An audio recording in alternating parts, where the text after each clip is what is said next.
नमस्कार, मेरा भारत मेरी संस्कृति चैनल पे आप सभी मित्रों का स्वागत है। मैं हूं घनश्याम पंत। आज हम विंध्यवासिनी कॉलोनी में अपने मित्र श्री दिनेश प्रसाद जी के यहाँ गए हुए हैं और जैसा कि आजकल हमारा पूरा देश राममय हो रहा है, जगह जगह राम के जयकार गुंजायमान हो रही है, तो हम उसी विषय में आज दिनेश जी से चर्चा करेंगे और उनसे जानेंगे कि अयोध्या में जो प्राण प्रतिष्ठा हो रही है उसी के संदर्भ में वो अपने घर में क्या क्या तैयारियां कर रहे हैं या अपनी कॉलोनी के विषय में उन्होंने क्या सोचा है, इसके बारे में उनसे जानकारी लेंगे। दिनेश जी, आपका हमारे चैनल पे बहुत बहुत स्वागत है। नमस्कार। तो दिनेश जी, आप हमें बताएं कि जैसा कि अभी आपने और कॉलोनी के लोगों ने मिलकर के घर घर अयोध्या से आए हुए अक्षत पहुंचाए थे और लोगों को उस कार्यक्रम के विषय में जानकारी दी थी और लोगों ने बड़े उत्साह के साथ उसे ग्रहण भी किया था।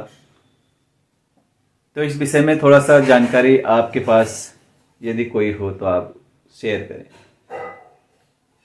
सबसे पहले तो प्रणाम करता हूं, चरण वंदना करता हूं कि आप इस विषय को लेकर इतने जागरूक हैं और हमारे घर भी आए हैं। आपको बताते हुए मुझे बेहद खुशी हो रही है कि अक्षत और भगवान श्री राम का जो मंदिर बन रहा है उस मंदिर का चित्र और निमंत्रण पत्र जो पूरे देश ही नहीं दुनिया के अन्य देशों में भी वितरण हो रहा है। अपने नगर काशीपुर में भी घर घर टोली बनाकर वितरण हो रहा है और हम इसमें भाग्यशाली अपने को मानते हैं कि इधर विंध्यवासिनी कॉलोनी वार्ड संख्या 9 में घर घर वितरण करने का जो है हमें आदेश हुआ अपने वरिष्ठों के द्वारा। मैं उन सभी लोगों की चरण वंदना करता हूं, प्रणाम करता हूं कि ऐसे शुभ कार्य के लिए उन्होंने हमारा नाम चुना और हम भी अपने सहयोगी बंधुओं के साथ मिलकर, अपने मित्रों के साथ मिलकर प्रभु श्री राम के नाम का गुणगान करते हुए, जय जयकार करते हुए घर घर पहुंचाने के लिए हमने कार्य किया, जिसमें सौभाग्य से आप भी साथ में थे और आपका भी मार्गदर्शन हम सबको मिल रहा है। पंत जी, आज ये बड़े सौभाग्य का विषय है। अभी कल भी हमारी एक बैठक हुई है जिसमें जिला प्रचारक भी माननीय काशीपुर के और भी तमाम वरिष्ठ लोग इस नगर के थे, धर्म प्रेमी सज्जन लोग थे और वहाँ निर्णय लिया गया है कि 18 तारीख को अपने नगर में एक विशाल जुलूस निकल रहा है और जिसमें प्रभु श्री राम के भक्तों में जो उत्साह है, जो जोश है, वो हमारे पास शब्द नहीं है कि उसको हम किस तरह से वर्णन करें। होना भी क्यों नहीं चाहिए, क्योंकि पता नहीं कितने 100 वर्षों के बाद, 500 वर्ष, कितने वर्षों के बाद जो हमारे पूर्वजों की पता नहीं कितनी बलिदानियों के बाद आज ये शुभ अवसर हमारे आपके सामने देखने को, सुनने को, उसमें शामिल होने का अवसर आया है। तो इस क्रम में आपको हम भी अपने मित्रों के साथ मिलकर हम अपनी तैयारी कर रहे हैं कि हमारे आसपास जहां भी मंदिर है वहां हम जो है जरूर जाएं और वहां के लोगों के साथ मिलकर, अपने मित्रों के साथ मिलकर वहां क्या सुंदर व्यवस्था कर सकते हैं, क्या बढ़िया व्यवस्था कर सकते हैं, एक ऐसा त्योहार मनाएं जो एक पूरे दुनिया को ये मैसेज जाए कि आज भारत के लोग कितनी खुशी है उन्हें दिल में, और माननीय प्रधानमंत्री जी को दिल से लोग आशीर्वाद दे रहे हैं, धन्यवाद दे रहे हैं, उनका आभार व्यक्त कर रहे हैं कि कहीं ना कहीं इस सुंदर अवसर, इस जो एक पल को लाने में उन्होंने भी प्रयास किया है। तो बधाई के पात्र हैं वो। जैसा कि कल को मकर संक्रांति है और मकर संक्रांति का बहुत ही महत्व होता है। सूर्य जो है धनु राशि से मकर राशि में प्रवेश कर रहे हैं, तो इसी क्रम में माननीय मोदी जी ने कार्यक्रम आज ही से शायद शुभारंभ कर दिया है कि जगह जगह मंदिरों में जाकर के मंदिरों की साफ सफाई शुरू कर दी है। तो इसी क्रम में हमारे इधर या हमारे क्षेत्र में भी कोई ऐसी योजना आपने बनाई हो या की हो कि मंदिरों में जाकर के साफ सफाई अभियान शुरू किया जाए? आपने बहुत ही अच्छी बात बताई है।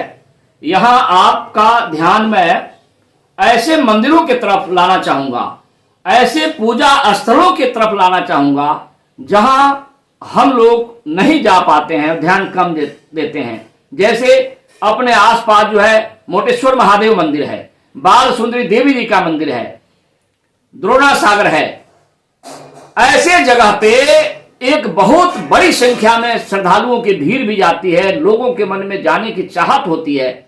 लेकिन हमारे आसपास ऐसे भी मंदिर हैं जहां भीड़ कम होती है, जहां वो मंदिर चर्चा में कम है और वहां मंदिर पे नहीं जा पाते हैं लोग। तो हम लोग ऐसे भी मंदिरों को चिन्हित करें और वहां भी यह अवसर बहुत ही सुंदर तरीके से मनाया जाए, इस पे हमें ध्यान देना है। इसी क्रम में हमने अपने मित्रों के साथ मिलकर मोटेश्वर महादेव मंदिर के निकट जो छठ पूजा घाट है वहां की सफाई व्यवस्था और सुंदर व्यवस्था कराने की योजना बनाई है।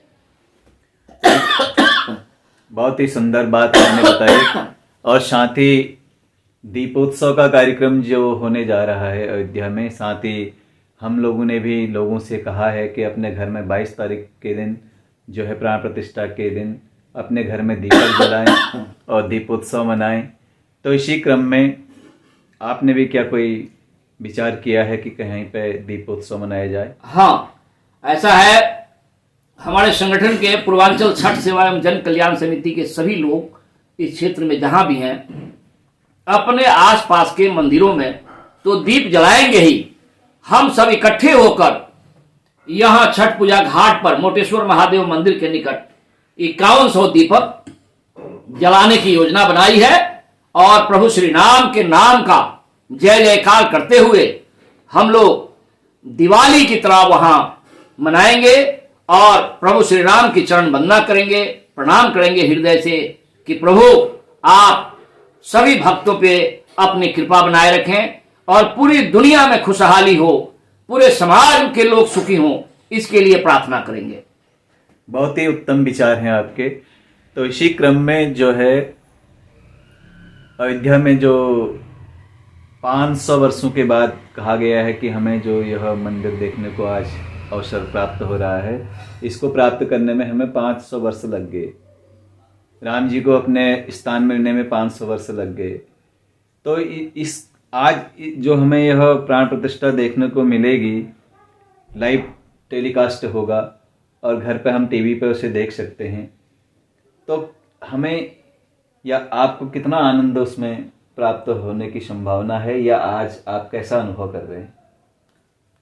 साहब, आपने ऐसी बात कही है कि हृदय में इतना उत्साह है और बार बार उन महापुरुषों की मैं सत सत नमन करता हूं जिनकी कुर्बानी और बलिदानी पता नहीं कितनी संख्या में होगी, जिन्होंने सपना लेकर आज हम सबके बीच में नहीं है, लेकिन वो जहां भी होंगे उनकी आत्मा बहुत ही खुशी होगी। और मैं ऐसे महापुरुषों को बार बार नमन करता हूं और अपने कॉलोनी में भी नजदीक में ही हमने तैयारी कर रखी है कि वहां कॉलोनी वासी अधिक संख्या में इकट्ठे होंगे और उनके लिए चाय पानी की व्यवस्था भी की गई है और सभी लोग इस पल को, एक एक पल को देखने को उत्सुक हैं और इसकी व्यवस्था हम सबने मिलकर किया है।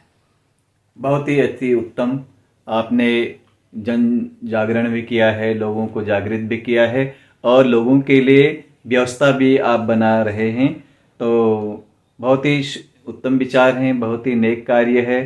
प्रभु श्री राम का गुणगान और प्रभु श्री राम का जो प्राण प्रतिष्ठा है उसे सभी लोग आनंद के साथ देखेंगे, ऐसा हम महसूस कर रहे हैं और आपके द्वारा जो यह सराहनीय कार्य किया है, आप उसके लिए धन्यवाद के पात्र हैं।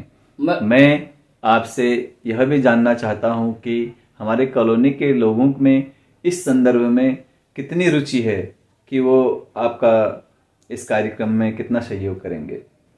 कॉलोनी के लोगों की रुचि की बात यदि करें तो इससे पहले हम घर घर जब घूम रहे थे तो जय श्री राम के साथ जब तो लोगों में उत्सुकता इतनी थी कि हमारे पहुंचने से पहले लोग अपने दरवाजे पे खड़े हो जाते थे और बड़े ही उत्सुकता से इंतजार करते थे और हम लोग जब पहुंचते थे तो बड़े ही शुभकामना, बधाई, आशीर्वाद, धन्यवाद देते थे कि बड़े भाग्यशाली हम लोग भी हैं। और हमारे साथ संख्या बढ़ती जा रही थी। कहाँ हम कम संख्या में चले थे और बांटते बांटते हमारी संख्या जब 5 के लिए निकलते थे 20, 25, 30 संख्या में हम लोग हो जाते थे। ये प्रभु श्री राम की कृपा है। ये उस राम नाम के प्रति, उस भगवान के प्रति, वहां मंदिर के प्रति जो समाज में एक हृदय से जो खुशी है, ये उसका परिणाम है कि आज देश ही नहीं पूरी दुनिया में जय जयकार हो रहा है।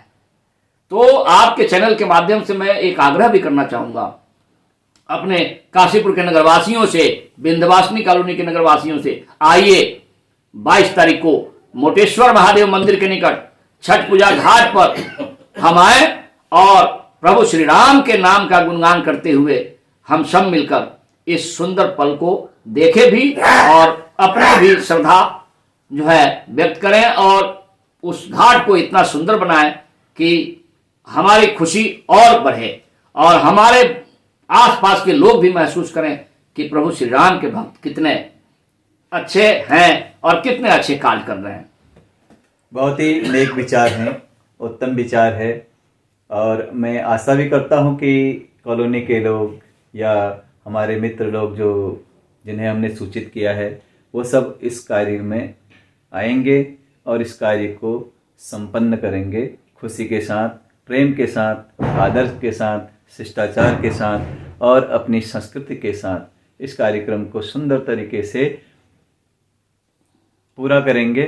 और मैं प्रभु श्री राम जी से भी ये प्रार्थना करूँगा कि वह सबको सद्बुद्धि दें और इस कार्य को करने में सभी लोग जुट जाएं। ऐसी प्रेरणा भगवान श्री राम सबको दें। आज आपके पास मैं आया तो बहुत सारी जानकारी हमने ली, तो साथ ही मैं ये भी आपसे सुनिश्चित करना चाहता हूँ कि जैसा कि काशीपुर से अयोध्या के लिए हो सकता हो कि कई लोग जाएं दर्शन के लिए, तो इसमें जैसा कि मोदी जी ने बारंबार सबसे आग्रह किया है कि 22 तारीख को ना आए, अधिक अव्यवस्था वहाँ पे हो सकती है, इसलिए उस कार्यक्रम को व्यवस्थित रूप से चलाने के लिए उन्होंने सबसे आग्रह किया है कि वो 22 तारीख के दिन ना आए। उसके बाद मंदिर हमेशा खुला ही रहेगा, हो सकता हो 24 घंटे खुले रखने की व्यवस्था भी की जा सकती है ताकि लोगों को दर्शन आसानी से हो जाए।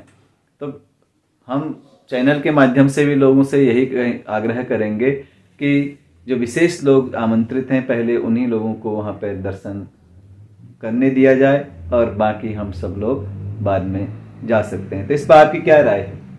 आपने बहुत ही उत्तम बात कही है और हमारे जो माननीय प्रधानमंत्री जी ने अपनी बातों को, अपनी भावनाओं को रखा है, वो उन्होंने इसलिए ही भी रखा है कि आज वो महसूस कर रहे हैं, वो देख रहे हैं कि पूरे देश में कितनी उत्सुकता है लोगों में कि हम आए और प्रभु श्री राम के मंदिर का दर्शन करें, प्रभु श्री राम का दर्शन करें और इस अवसर को हम भी जो है नजदीक से देखें। लेकिन आज आप समझिए कि देश से अगर बड़ी संख्या में लोग पहुंच जाएं तो निश्चित ही वहां असुविधा होगी। तो इस कारण उन्होंने आग्रह किया है और हमें अपने देश के मुखिया, अपने प्रधानमंत्री जी के इस बात का ध्यान रखते हुए हमें अपनी भावनाओं को व्यक्त अपने आसपास के मंदिरों में जाके करनी चाहिए।